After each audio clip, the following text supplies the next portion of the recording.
പൂർണ്ണമായിട്ടും അതിൽ സംബന്ധിക്കാനും ഉപവസിക്കാനും സാധിക്കാതെ സാഹചര്യം എനിക്കുമുണ്ട്. എന്തായിരുന്നാലും ദൈവസഭയിൽ ദൈവം പ്രേരിപ്പിച്ച് നടത്തുന്ന ഉപവാസ പ്രാർത്ഥനയിൽ സംബന്ധിക്കുന്ന ഏവർക്കും അതൊരു വിടുതൽ തന്നെയാണ്. നാം ശ്രദ്ധയോടുകൂടി ദൈവസന്നിധിയിലായിരിക്കുന്നുവെങ്കിൽ നിശ്ചയമായിട്ടും നമുക്കതിൻ്റെ വിടുതലിൻ്റെ അംശം പ്രാപിപ്പാൻ സാധിക്കും. ഉപവാസവും ദൈവസഭയും തമ്മിലുള്ള ബന്ധത്തെക്കുറിച്ച് നാം ദൈവത്തിൻ്റെ വചനപ്രകാരം ചില കാര്യങ്ങൾ ചിന്തിച്ചിരിക്കേണ്ടതാണ്, ഗ്രഹിച്ചിരിക്കേണ്ടതാണ്. 94-ാം സങ്കീർത്തനം 14-15 വാക്യങ്ങൾ പ്രകാരം വായിക്കുന്നു.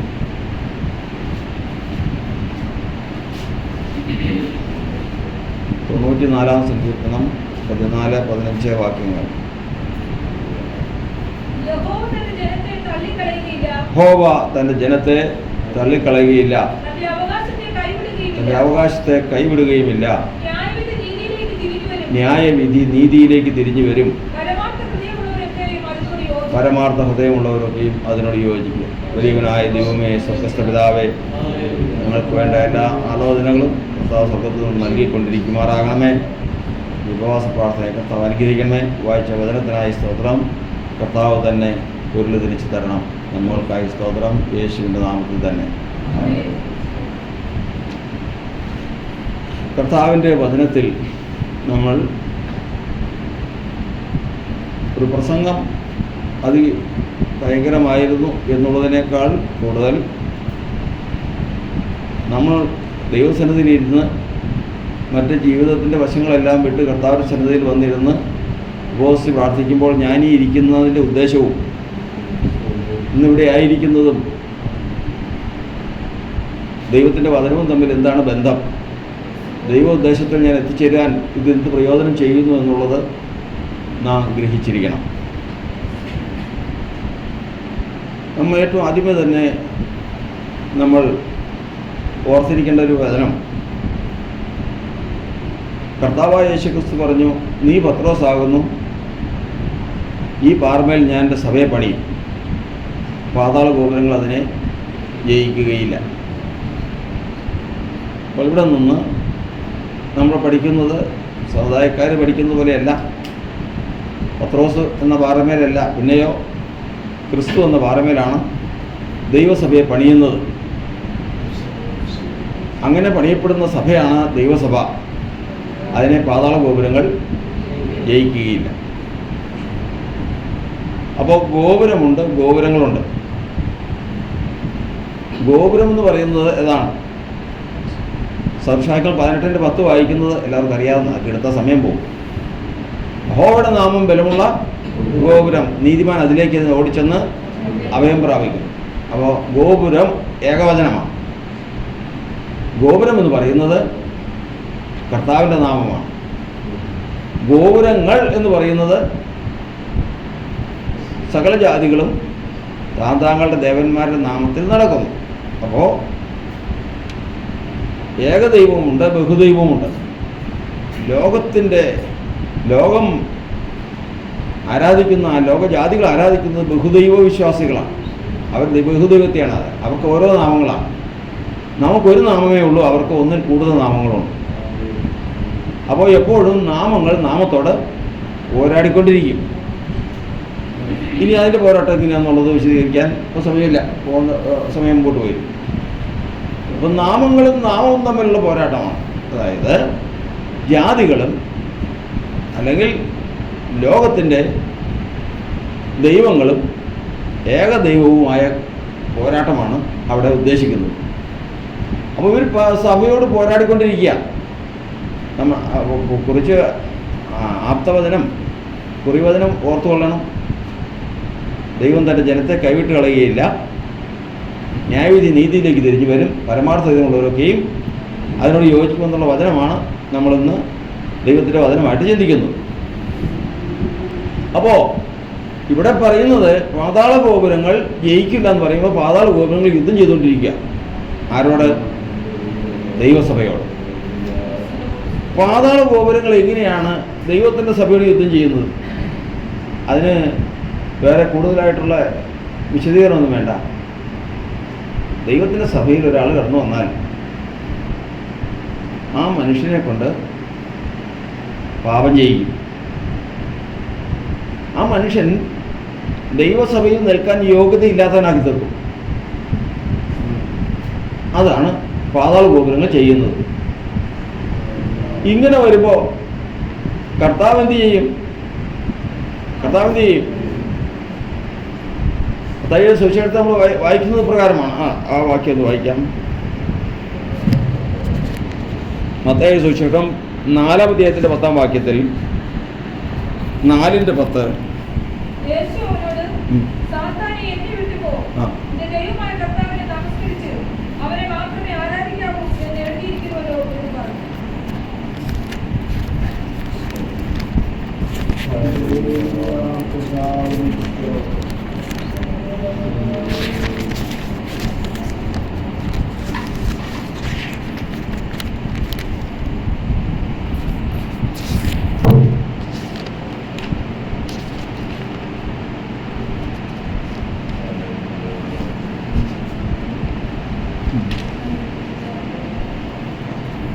ആ വാക്യം പിന്നെ എടുത്തു തരാം. അതായത് ന്യായവിധി ജയത്തോളം നടന്നു. അപ്പോൾ ന്യായവിധി ജയത്തോളം നടന്നു. അപ്പോൾ നമ്മൾ ഒരു കാര്യം തുടക്കം മുതൽ ചിന്തിച്ചത്, ദൈവം തൻ്റെ സഭയെ പണിയുന്നു, പാതാള ഗോപുരങ്ങൾ അതിനെ ജയിക്കില്ല. പാതാള ഗോപുരങ്ങൾ ജയിക്കുന്നത് സഭയെ കൊണ്ട് എന്ത് ചെയ്യിക്കും? സഭയിൽ ഒരാൾ കടന്നു വന്നാൽ അവനെ കൊണ്ട് പാപം ചെയ്യിക്കും. പാപം ജയിച്ചു കഴിഞ്ഞാൽ പിന്നെ അവന് സഭ എന്നുള്ള നിലയില്ല. കർത്താവ് എന്ത് ചെയ്യും? കർത്താവ് അവന് ന്യായവിധി ചെയ്യിക്കും. ന്യായവിധി അയച്ചു കഴിയുമ്പോൾ എന്ത് സംഭവിക്കും? യഹോവ ന്യായവിധിയുടെ കാറ്റുകൊണ്ടും ദഹനത്തിൻ്റെ കാറ്റുകൊണ്ടും സിയോൻ പുത്രിയുടെ മലിനത കഴുകിക്കളയും. അപ്പോൾ അവർ വിശുദ്ധരായി. പ്രധാന സ്വർണ്ണം. അപ്പോൾ നമ്മുടെ ജീവിതത്തിൽ തന്നെ ചിന്തിച്ചാൽ മതി. നമ്മൾ ദൈവത്തിൻ്റെ സഭയിലേക്ക് കടന്നു വന്നാൽ ഏതെങ്കിലും തരത്തിൽ നാം ദൈവസഭയിൽ നിൽക്കാൻ യോഗ്യനല്ല എന്ന് തെളിയിക്കത്തക്കവണ്ണം ഒരു പ്രവൃത്തി നമ്മളെ കൊണ്ട് ചെയ്യിക്കും ശത്രു. അതിനുള്ള പോരാട്ടമാണ് നമ്മൾ പത്രോസിന്റെ ലേഖനത്തിൽ വായിക്കുന്നത്. എന്താണ്?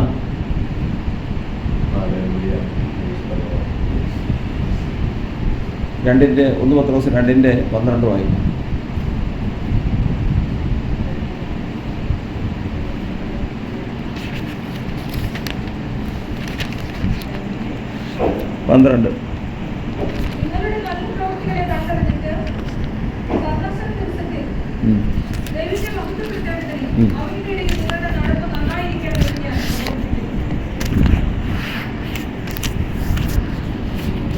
ജാതികൾ നിങ്ങളെ ദുഷ്പ്രവർത്തിക്കാരെന്ന് ദുഷിക്കും തോറും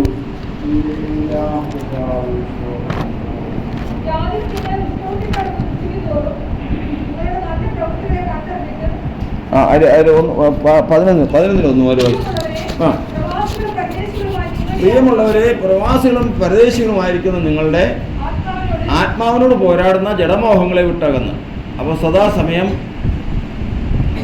ശത്രു പാതാള ഗോപുരങ്ങൾ മനുഷ്യൻ്റെ ഉള്ളിൽ കൊണ്ടുവന്നുകൊണ്ടിരിക്കുന്ന ഒന്നാണ് ജഡമോഹം. ദൈവസഭയിൽ കടന്നു വന്നു കഴിഞ്ഞാൽ ഏറ്റവും വലിയ പോരാട്ടം പിന്നെ അതിനോടാണ്. ഏതിനോട്? ജഡത്തോടാണ്. ജഡത്തിൽ കൂടി ഹൃദയത്തിൽ എന്ത് വന്നുകൊണ്ടിരിക്കും? മോഹം വന്നുകൊണ്ടിരിക്കും. മോഹത്തിന് കീഴ്പ്പെട്ടു പോയാൽ ദൈവത്തിന് വിരുദ്ധമായിട്ടുള്ളത് ചെയ്തു. ദാവീദ് ഒരു സന്ധ്യാസമയത്ത് ഒരു കാഴ്ച കണ്ടു. ഒരു സ്ത്രീ കുളിക്കുന്നത് കണ്ടു. അവൻ്റെ ഉള്ളിൽ മോഹം ജനിച്ചു. ദൈവം പറഞ്ഞു, അതരുത്, നിൻ്റെ സഹോദരൻ്റെ ഭാര്യയാണ്, നിനക്കത് വിഹിതമല്ല എന്ന് പറഞ്ഞു. ദാവീദ് അത് കേട്ടില്ല. ദൈവത്തെ നിരസിച്ച് അത് കൈവശമാക്കി. അതിൻ്റെ നിലനിൽപ്പിന് വേണ്ടിയിട്ട് അവളുടെ ഭർത്താവായ ഊരിയാവിനെ കൊന്നു. എന്തൊക്കെ നഷ്ടപ്പെട്ടു? നഷ്ടപ്പെട്ടത് എന്തൊക്കെയാ? ബാക്കിയുള്ളത് എന്തൊക്കെയാ? 54 സങ്കീർത്തനം നമ്മൾ വായിക്കുന്നുണ്ട്. എന്തൊക്കെയാണ്? യഹോവേ, മനസ്സൊരുക്കമുള്ള ആത്മാവിനെ എന്നെ താങ്ങണമേ. അപ്പോൾ ഇപ്പോൾ എന്തില്ല, മോഹത്തിന് കീഴ്പ്പെട്ട് ആ പാപം ചെയ്തപ്പോൾ മുതൽ എന്തില്ല, മനസ്സൊരുക്കമില്ല. നമ്മൾ ദൈവസന്നിധിയിലായിരിക്കുമ്പോഴും മനസ്സൊരുക്കത്തിനാണ് ഏറ്റവും വലിയ പ്രാധാന്യം. മനസ്സൊരുക്കമില്ല. രണ്ടാമത്തത്, എൻ്റെ അധരങ്ങളെ തുറക്കണമേ. ഇപ്പോൾ അധരങ്ങളെ തുറക്കുന്നില്ല. ഒരു മനുഷ്യൻ്റെ അധരം തുറക്കുന്നത് എങ്ങനെയാണ് ദൈവം? ഞാൻ നിന്നോട് സംസാരിക്കുമ്പോൾ ഞാൻ നിൻ്റെ അധരങ്ങളെ തുറക്കുന്നു. ദൈവം സംസാരിക്കുന്നു, അതായത് ദൈവം പ്രാണനോട് സംസാരിക്കുന്നില്ലെന്നർത്ഥം.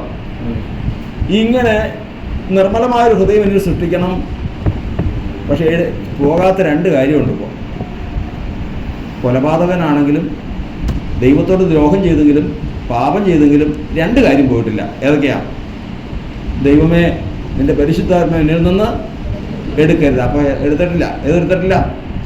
പരിശുദ്ധാത്മ എടുത്തിട്ടില്ല. രണ്ടാമത്തത്, നിൻ്റെ സന്നിധിയിൽ നിന്ന് എന്നെ തള്ളിക്കളയരുതേ. എന്തൊക്കെ എന്ത് ചെയ്തിട്ടില്ല?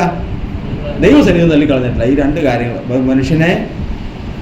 മനുഷ്യൻ ന്യായവിധിയിൽ അകപ്പെടുന്നതിന് മുമ്പ് അവന് ശേഷിക്കുന്ന രണ്ട് കാര്യങ്ങൾ, അത് ഏറ്റവും അവസാനം എടുത്തു കളിയോളൂ. മനസ്സുറപ്പുള്ള ആത്മാവ് പോവും, വാ തുറക്കില്ല, സുവിശേഷം പറയാനുള്ള യോഗ്യത പോവും. ഈ കാര്യങ്ങളെല്ലാം പറഞ്ഞ് വന്ന് അവസാനം ഈ രണ്ട് കാര്യം മാത്രം ശേഷിക്കും. പരിശുദ്ധാത്മാവിനെ എടുക്കുന്നതിനും ദൈവസന്നിധിയിൽ തള്ളിക്കളയുന്നതിനും മുമ്പേ ദൈവം അവസാനം ഒരു വാക്ക് പറയും. കാരണം ദൈവത്തിന് മനസ്സുണ്ടായിട്ടല്ല, ആ നിലയിൽ വന്നിരിക്കുക. ആരാന്നറിയാവോ? ദൈവത്തിൻ്റെ ഹൃദയപ്രകാരം ഒന്ന് സാക്ഷ്യം പ്രാപിച്ച ദാവീദിൻ്റെ ഒരു കാലഘട്ടമാണ്. എല്ലാം പോയി, സകലതും പോയി. ഇനി രണ്ട് കാര്യങ്ങൾ ഓർത്തു കൊള്ളണം.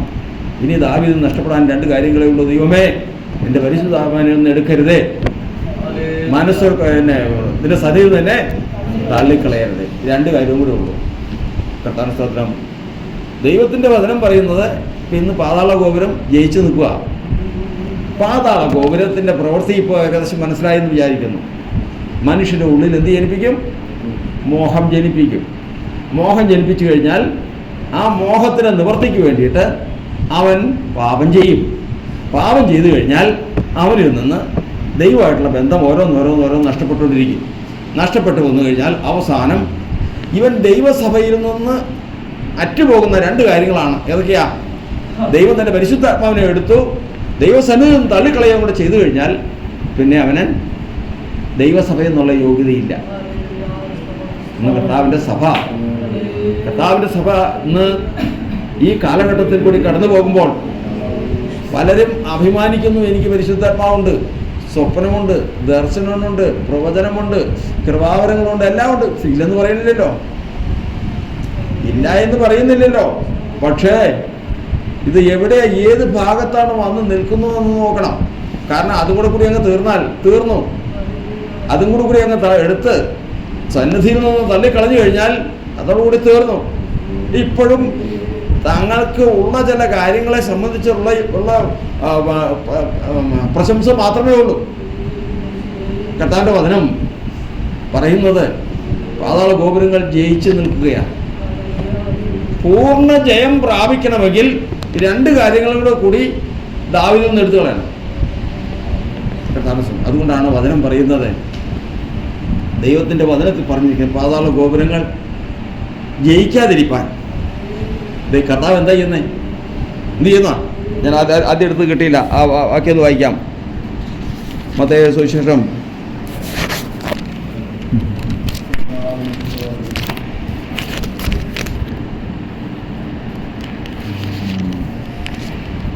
12-ാം അധ്യായത്തിൻ്റെ 19-ാം വാക്യം. ചതഞ്ഞ ഓട അവൻ ഒടിച്ചു കളയുകയില്ല, പുകയുന്ന തിരി എടുത്തു കളയുകയില്ല. അവൻ ന്യായവിധി ജയത്തോളം നടന്നു. കർത്താവ് ഒരു മനുഷ്യനെ അവൻ വല്ല തെറ്റിലും അകപ്പെട്ടു പോയി കഴിഞ്ഞാൽ അവനെ തിരിഞ്ഞെടുക്കുന്ന വിധം എങ്ങനെയാണ്?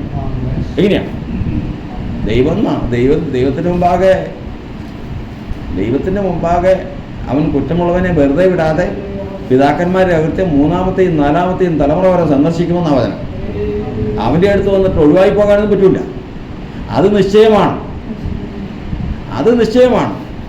കർത്താവിന്റെ സ്തോത്രം. ദൈവത്തിൻ്റെ വചനം പറഞ്ഞിരിക്കുന്നത് ശത്രു ദൈവസഭയിൽ കടന്നു കയറി അവൻ്റെ ജഡത്തെ കൊണ്ട് പ്രവർത്തിപ്പിച്ച് അവനെ കൊണ്ട് പാപം ചെയ്യിച്ച് അവൻ മലിനനായി തീർന്നാൽ അവനെ വീണ്ടെടുക്കാനുള്ള വഴി കർത്താവിൻ്റെ കയ്യിലുണ്ട്. ആ വഴിയാണ് എന്താ? ആ വഴിയാണ് ന്യായവിധി. കർത്താവ് സ്തോത്രം. ന്യായവിധി ജയത്തോളം നടത്തും. ഈ മനുഷ്യനെ നേടുന്നതുവരെയും ദൈവം ന്യായം വിധിച്ച് അവനെ തനിക്കുള്ളതാക്കി തീർക്കും. കർത്താവ് സ്തോത്രം. അപ്പോൾ ഇപ്പോൾ ഇത്രയും കാര്യങ്ങൾ നമുക്ക് തുടക്കം മുതലേ നമ്മൾ മനസ്സിലാക്കിയിരിക്കേണ്ട ഒരു കാര്യങ്ങൾ നമ്മൾ ഗ്രഹിക്കാൻ ഇടയായി തീർന്നു.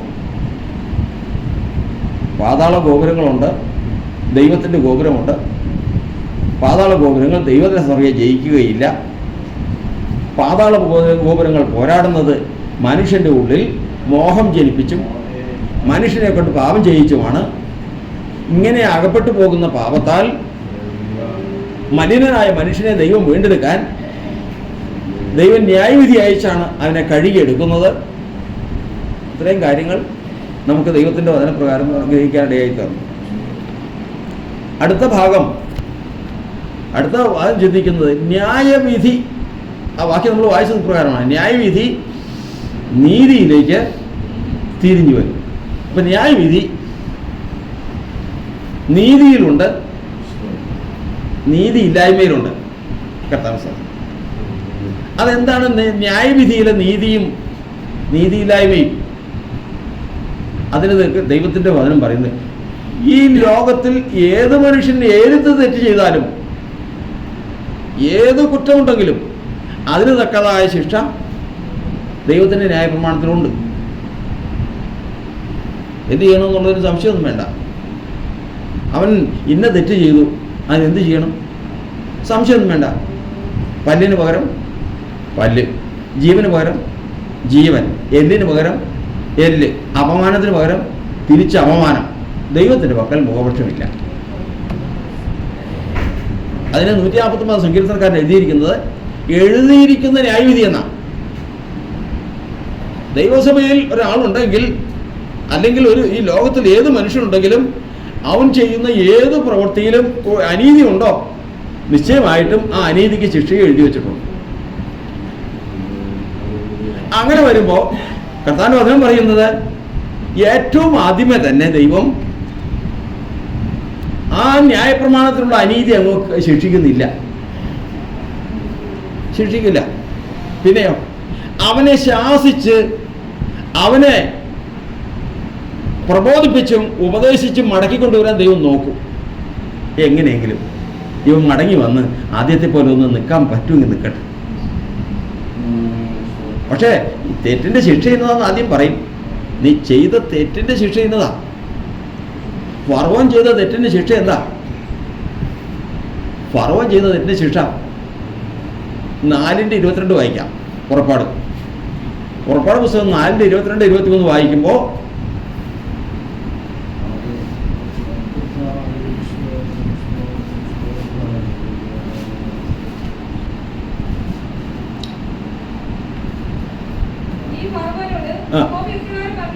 ദൈവം ഇവിടെ ആ പീഡകളുടെയൊക്കെ മുമ്പ്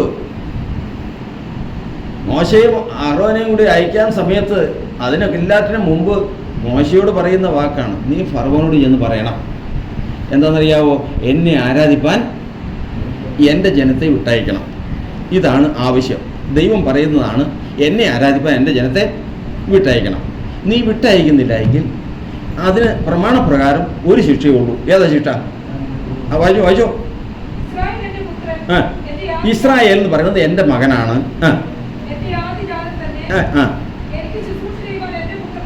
എനിക്ക് നീ ഇപ്പം അവരെ അടിമപ്പെടുത്തി വെച്ചിരിക്കുകയാണ്. എനിക്ക് ശുശ്രൂഷ ചെയ്യാൻ നീ അവനെ വിട്ടയക്കണം. നിന്നോട് ഞാൻ കൽപ്പിക്കുകയാണ്. ഇനി അവനെ നീ വിട്ടയക്കുന്നില്ലെങ്കിൽ പ്രമാണപ്രകാരം ഒറ്റ ശിക്ഷയേ ഉള്ളൂ. നിനക്കൊരു മകനുണ്ടല്ലോ, മൂത്ത മകൻ, നീ ദൃഷ്ടി വെച്ചിരിക്കുന്ന മകനുണ്ടല്ലോ, അവനെ ഞാൻ കൊന്നുകളി. ഇത് പ്രമാണത്തിൽ എഴുതിയിരിക്കുന്ന മാറ്റമില്ലാത്ത വചനത്തിലുള്ള ന്യായവിധി ഇതാ. ഫറവോനോട് പറയുകയാണ്, നീ ഇന്ന് ഞാനീ പറഞ്ഞ കൽപ്പന അനുസരിച്ച് കഴിഞ്ഞാൽ നിനക്കൊരു കുഴപ്പമില്ല. നീ നിന്റെ പുത്രനും നിന്റെ മക്കളും സുഖമായിട്ട് സന്തോഷമായിട്ട് വസിക്കും. പക്ഷെ ഇല്ല എങ്കിൽ നിന്നെ ഏകജാതനെ, നിന്റെ മൂത്ത മകനെ, ആദ്യജാതനെ ഞാൻ കൊന്നുകളയും. ഇത് കഴിഞ്ഞതിന് ശേഷം പിന്നെ പോയത് വേറെ വഴിക്കാം. എങ്ങോട്ടാ? ഫറവോന്റെ ഹൃദയം കഠിനമായി, ജനത്തെ വിട്ടയച്ചില്ല. അപ്പൊ പിന്നെ ഒന്നും തുടങ്ങാം എന്ന് പറയാം. യഥാർത്ഥത്തിൽ ഇതിനുള്ള ശിക്ഷ എന്ന് പറയുന്നത് അവൻ്റെ മകനെ കൊന്നുകളയുക എന്നുള്ളതാ. ചെയ്തില്ല ദൈവം. എന്ത് ചെയ്യുന്നറിയാവോ? നീ പോയി വെള്ളത്തെ രക്തമാക്കണം, തവളയെ അവരുടെ കൊട്ടാരത്തിൽ പോലും നിറയാൻ തക്കവണ്ണം വരുത്തണം, ആകാശത്ത് നിന്ന് കൽമഴയും തീയും ഇറക്കണം, അവരുടെ മേൽ പേൻ വരുത്തണം, ശരീരത്തൊക്കെയും പുണ്ണു വരുത്തണം. ഇങ്ങനെ എത്ര ബാധയാ? 9 ബാധയും പറയാണ്. ഇത് ഓരോന്ന് പറയുമ്പോഴും കൊച്ചുങ്ങളെ പഠിച്ചതിന് ശേഷം ഒരടി കൊടുത്തതിന് ശേഷം പറയടാ ഇന്നതാന്ന് പറ. അവൻ പറയില്ല. അടി ശക്തി കൂട്ടി ഒരടിയോടെ കൊടുത്തു, പറയടാ, അവൻ പറയില്ല. അടി വീണ്ടും കൂട്ടി അടി വർദ്ധിപ്പിച്ചുകൊണ്ടിരിക്കുക. അവിടെ വചനത്തിൽ നമ്മൾ പഠിക്കുന്നത് ഓരോന്ന് പറയുമ്പോൾ എൻ്റെ മോനെ വിട്ടയക്കുക, ഇല്ലെങ്കിൽ നിൻ്റെ ദേശത്ത് മുഴുവനും വിള ഞാൻ നശിപ്പിച്ച് കളയും. ആ വിളയങ്ങ് നശിപ്പിച്ചു കഴിഞ്ഞാൽ ഒരാൾ രക്ഷപ്പെടും. ആര് രക്ഷപ്പെടും? വചനം കേൾക്കുന്നവർ പറ. ഇപ്പോൾ മൂത്ത മകൻ രക്ഷപ്പെടും, നിന്റെ മൂത്ത മകൻ രക്ഷപ്പെടും. നീ പ്രതീക്ഷ വെച്ചിരിക്കുന്ന നിന്റെ മകനുണ്ടല്ലോ, അവന്റെ മേൽ കത്തി വരാതെ വണ്ണം ദൈവം സൂക്ഷിക്കുന്നതാണ് ഇത് മുഴുവനും. കർത്താവ് സ്തോത്രം. എന്റെ പ്രതീക്ഷ മുഴുവൻ അവിടെയാ. അത് ദൈവം അറിയുന്നുണ്ട്. പ്രമാണം വെച്ചുകൊണ്ടുള്ള കളി തന്നെയാണത്. ഒരിക്കലും മാറ്റമില്ലാത്ത അതേപ്രകാരം അവന്റെ മേൽ ഉടയവന്റെ കരം വരുന്നതിന് മുമ്പ് ദൈവം ഉപാധി പറയുന്നതാ. കർത്താവ് സ്തോത്രം. അന്ന് തന്നെ വിളിച്ചിട്ട് കാര്യമില്ല. ഒരു വീട്ടില് സ്കൂളിൽ പോയ കുട്ടി ടൂറ് പോയി അപകടപ്പെട്ട് മരണപ്പെട്ട് തിരിച്ച് ശവമാ വന്നത്. ആളുകളെല്ലാം കൂടെ കൂടി നിൽക്കുക. ഉണ്ടായ സംഭവമാണ്. വന്നപ്പോൾ ആ കൊച്ചിന് സ്വന്തം കുഞ്ഞ് സ്കൂളിൽ പോയതാ. തിരിച്ചു വരുമ്പോൾ 2 കണ്ണില്ല. അപകടത്തിൽ സംഭവിച്ചതാ. വന്നപ്പോഴേ ആ മാതാപിതാക്കൾ ബോധം കെട്ട് വീണവിടെ. അങ്ങനെയൊക്കെ വലിയ കലാപങ്ങൾ നടക്കുക. അപ്പോൾ ഒരാൾ ഉറക്കെ ചോദിക്കുക, ദൈവം എന്ന് പറയുന്നത് ഇത്ര ദുഷ്ടനാണോ? അന്തരീക്ഷം നോക്കണം. അയാളുടെ മനസ്സിൽ ദൈവം ആരാ? കാരണം ഇല്ലെങ്കിൽ ഇത് ചെയ്യോ? കർത്താവ് സംഭവിക്കോ? പക്ഷെ ആദിയോടൊന്നും അറിയുന്നവൻ പരമാർത്ഥ ഹൃദയമുള്ളവനാണെങ്കിൽ കൈ ഉയർത്തി പറയും. എന്ന് പറയും, സംഭവിച്ചത് അതിദാരുണം. പക്ഷേ നമ്മുടെ കർത്താവ് ആരാ?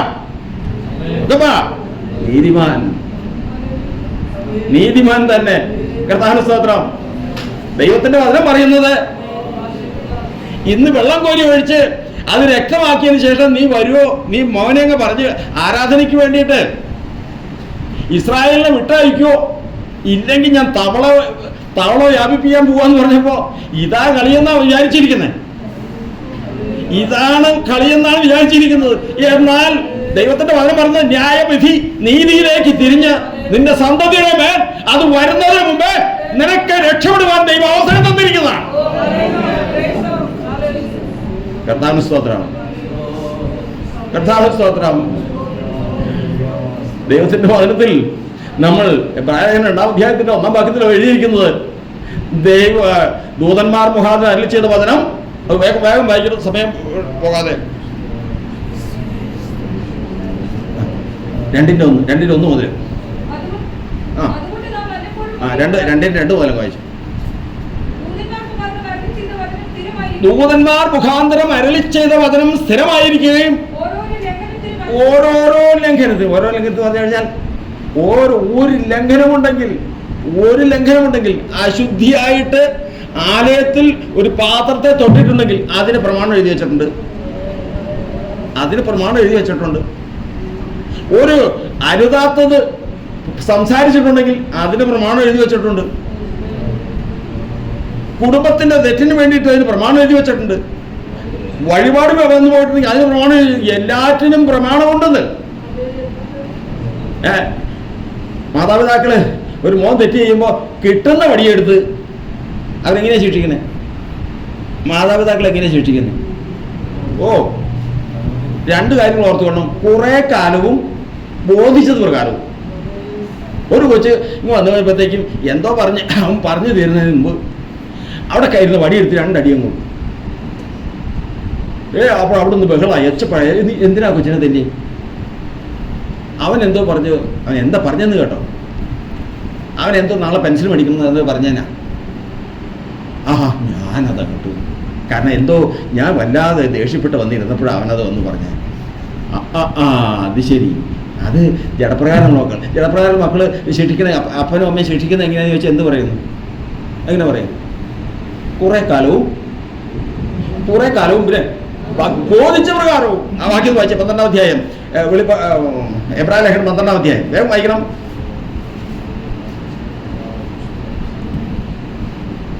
അപ്പനെ ശിക്ഷിക്കാത്ത മക്കൾ എവിടെയുള്ളൂ? 6-ാം വാക്യമല്ലേ? 12:6 ശിക്ഷിക്കുന്നു.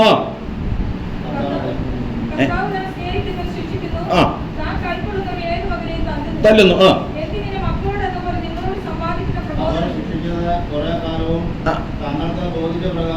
ജഡപ്രകാരം ഉള്ള മാതാപിതാക്കളെ ശിക്ഷിച്ചത് എങ്ങനെയാ? കുറെ കാലം എന്ന് പറഞ്ഞു കഴിഞ്ഞാൽ ഒരു 25 വയസ്സായി കഴിഞ്ഞാൽ പിന്നെ അവനെ ശിക്ഷിക്കാൻ പറ്റുമോ? പിന്നെ അവൻ തിരിഞ്ഞു നിന്നാലോ? കുറെ കാലം എന്ന് പറഞ്ഞു കഴിഞ്ഞാൽ കുട്ടികളെ ശിക്ഷിക്കുന്നതിനൊരു കാലമുണ്ട്, ശാസിക്കുന്നതിനൊരു കാലമുണ്ട്. അത് കഴിഞ്ഞാൽ പിന്നെ ഏലി പുരോഹിതനെ പോലെയാണ്. പിന്നെ അവർ തീരുമാനിക്കും. കാരണം പെട്ടകം ആരുടെ കയ്യിലാണ് എന്താ വേണ്ടതെന്ന് തീരുമാനിക്കുന്നത് ഇപ്പം മക്കളാണ്. ചെറുപ്പത്തിലെ തന്നെ തലതെറിച്ച് വളർന്നതാണ്. അവിടെ വചനത്തിൽ എഴുതിയിരിക്കുന്നത് നമുക്ക് നമ്മുടെ മക്കളെ ശിക്ഷിക്കുന്ന, അല്ലെങ്കിൽ ജഡപ്രകാരമുള്ള അപ്പന്മാരും അമ്മമാരും മക്കളെ ശിക്ഷിക്കുന്നത് രണ്ട് വിധത്തിലാണ്. ഒന്ന് കുറെ കാലവും ബോധിച്ച പ്രകാരം. എനിക്ക് ബോധിച്ച പ്രകാരം ഞാൻ എൻ്റെ മോനെ പിടിച്ച് 2 കൊടുത്ത് ആരെ ചോദിക്കാനില്ല. അത് ബോധിച്ച പ്രകാരമാണ്. എന്നാൽ അപ്പൻ ശിക്ഷിക്കുന്നതോ, ആത്മാവിന്റെ പിതാവ് ശിക്ഷിക്കുന്നത് എങ്ങനെയാ? വായിച്ചോ.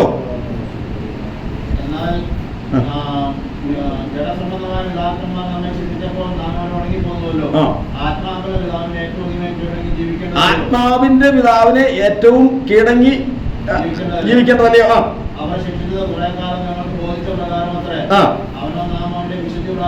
കർത്താവ് സ്വത്രം ഇവരില്ല. വിശുദ്ധി പ്രാപിക്കേണ്ടതിന് ആരുടെ വിശുദ്ധി? എന്റെ പോലെ ആരുടെ വിശുദ്ധി? ഞാൻ വിശുദ്ധനായിരിക്കാൻ നിങ്ങളും വിശുദ്ധനായിരിക്കും. ഉടയവന്റെ വിശുദ്ധി പ്രാപിപ്പാനാണ്. അതെങ്ങനെ ഉടയന്റെ വിശുദ്ധി പ്രാപിക്കണേ?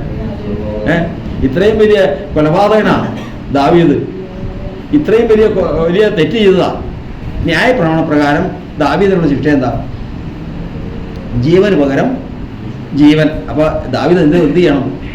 ദാവീദ് മരിച്ചേ പറ്റൂ. നമ്മൾ ആദ്യം പറഞ്ഞ പോലെ ഏറ്റവും ആദ്യമേ തന്നെ ഫറവന്റെ മകനെ കൊന്നോ? ഇല്ല.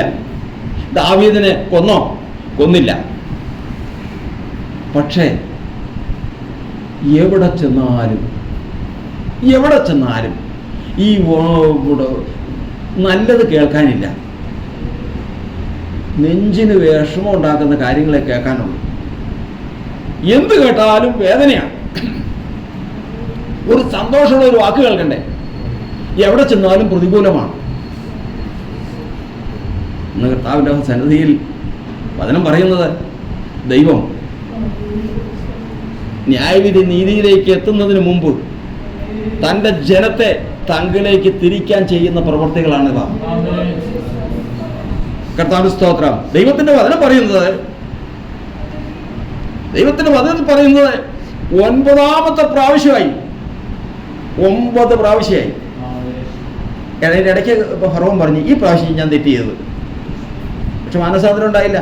ഇടയ്ക്കിടയ്ക്ക് പറയുന്നുണ്ട് ഞാൻ തെറ്റ് ചെയ്തു, അതൊക്കെ പറയുന്നുണ്ട്. 9 ദിവസം 9 പ്രാവശ്യം കഴിഞ്ഞു. കർത്താവിന്റെ സ്തോത്രം. അതായത് ബാലശിക്ഷയാൽ അവനെ തിരുത്താവുന്ന സമയം കഴിഞ്ഞു. ഇനി അടുത്തത് ഏതിലേക്ക് തിരിയുക? ന്യായവിധി എങ്ങോട്ട് തിരിയാൻ പോവാ? നീതിയിലേക്ക് തിരിയാൻ പോവുകയാണ്. അതായത് പുസ്തകത്തിൽ ന്യായപ്രമാണത്തിൽ ഫറവോൻ ചെയ്ത തെറ്റിന് ശിക്ഷ അങ്ങനെ തന്നെ ദൈവം അയക്കാൻ പോവാ. കർത്താവ് പറഞ്ഞു ഒരുങ്ങിക്കോളാൻ പറഞ്ഞു.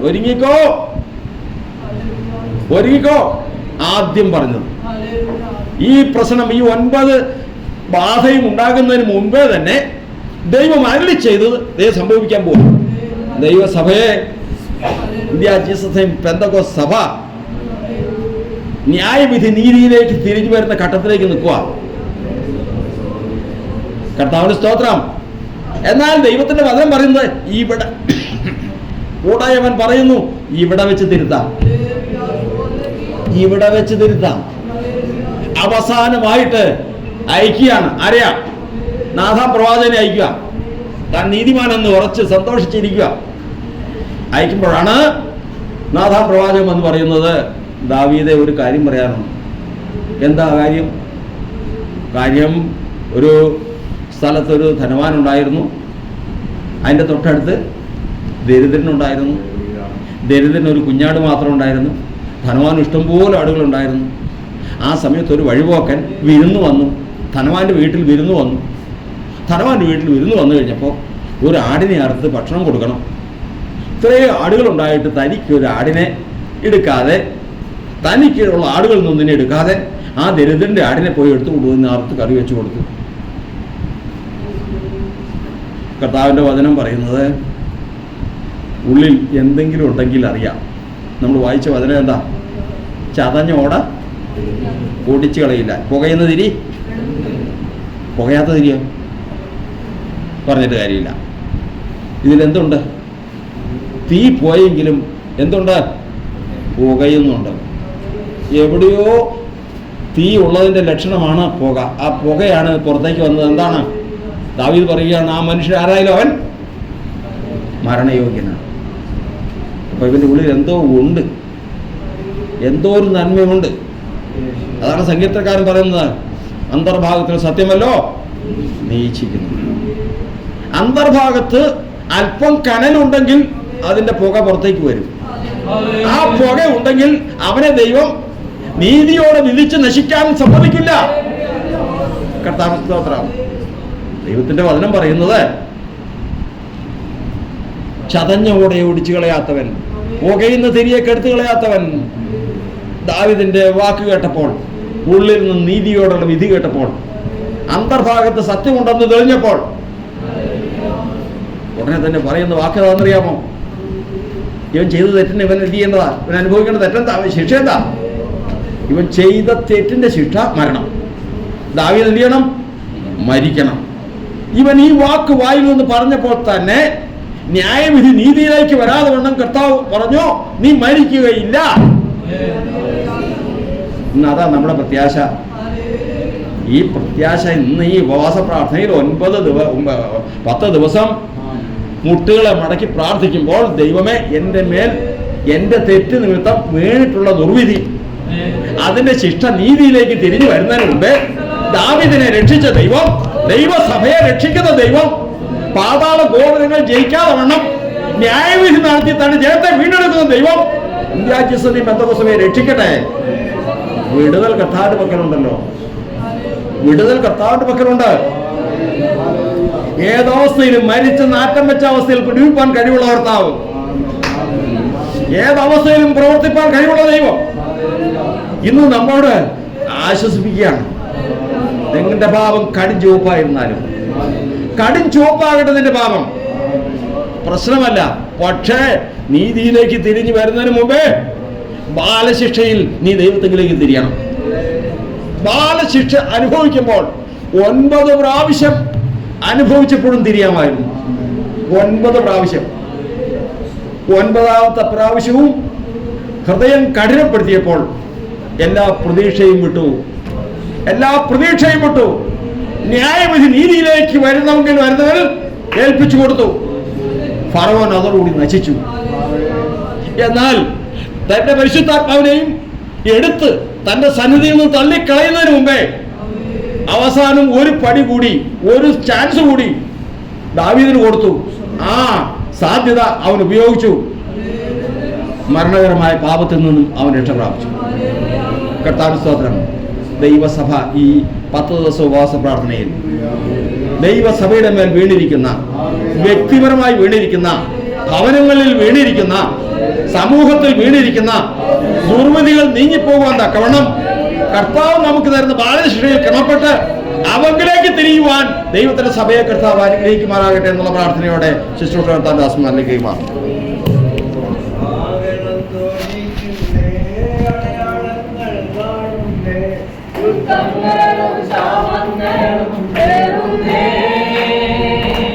ആഹളം ധ്വനിക്കുന്നേ